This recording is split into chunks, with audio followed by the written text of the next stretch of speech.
Today, we are going to end our program with a language which have fought its way back from extinction. We should all be proud of such people who understand the importance of mother language. Now, Mr. Ansh Sharma and Mr. Aditya Agarwal of first year will take us through the journey of this awesome language. Good evening to one and all. Manx began to emerge as a distinct language from Irish and Scottish Gaelic when the last king of Man died in the year 1265 and the island came under the control of Scotland.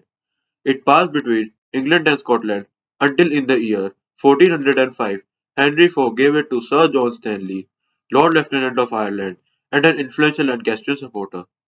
Connection with rest of the Gaelic-speaking world was cut and the island became part of the English language administration. वास्तव में 19वीं शताब्दी में बड़े पैमाने पर पर्यटन के आगमन के साथ एक सामुदायिक भाषा के रूप में मैंक्स भाषा की गिरावट शुरू हुई। आइल ऑफ मैन पहले व्यापक रूप से लोकप्रिय पर्यटन स्थलों में से एक था, पहले अमीरों के लिए और बाद में व्यावसायिक इंग्लैंड के श्रमिक वर्गों के लिए। 20वीं शताब्दी की शुरुआत में पर्यटन के शिखर समय पर 6 लाख से अधिक लोग एक वर्ष में द्वीप का दौरा करते थे, जब इसकी स्थानीय आबादी लगभग 50,000 थी। तुलना के लिए आज इस द्वीप पर लगभग 80,000 निवासी और हर साल लगभग 1,20,000 पर्यटक आते हैं। During this time, the native language of Manx became increasingly overshadowed by English. Islanders raising their children in English with the view that Manx would soon become useless. Evidence of this can be seen as far back as in the year 1872, a letter published in a Manx newspaper Mona's Herald, where Reverend J.T. Clark lamented the decline of mother tongue by the year 1901.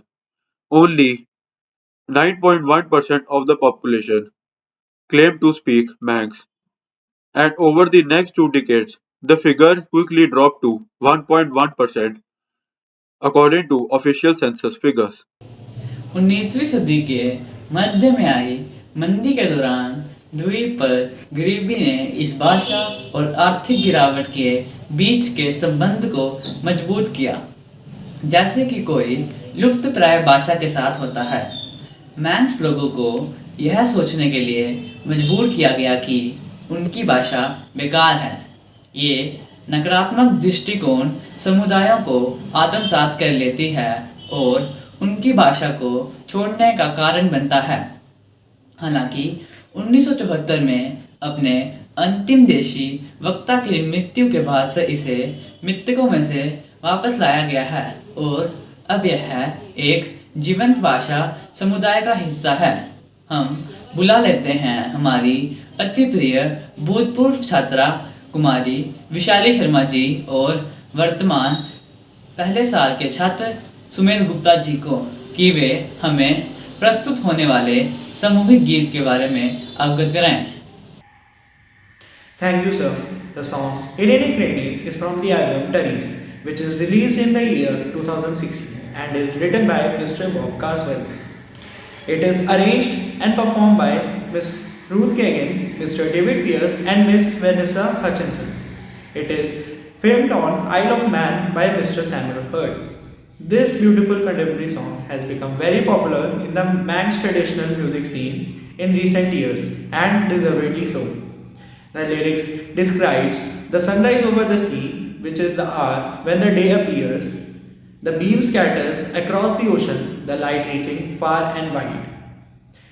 After the cool white rays of grey dawn, the sun shines, bringing its warmth. गीत भूमि पर सूर्योदय के बारे में बताता है, जहां दिन के उजाले की उंगलियां पश्चिम की ओर फैली हुई है। पत्ती पर, ओस पर और नागफली जामुन तले और फूल पर, दोनों पर ही कई सारी बूंदें हैं। मवेशी घास के मैदान में जाते हैं और अपने ताज़े पानी से भरते हैं।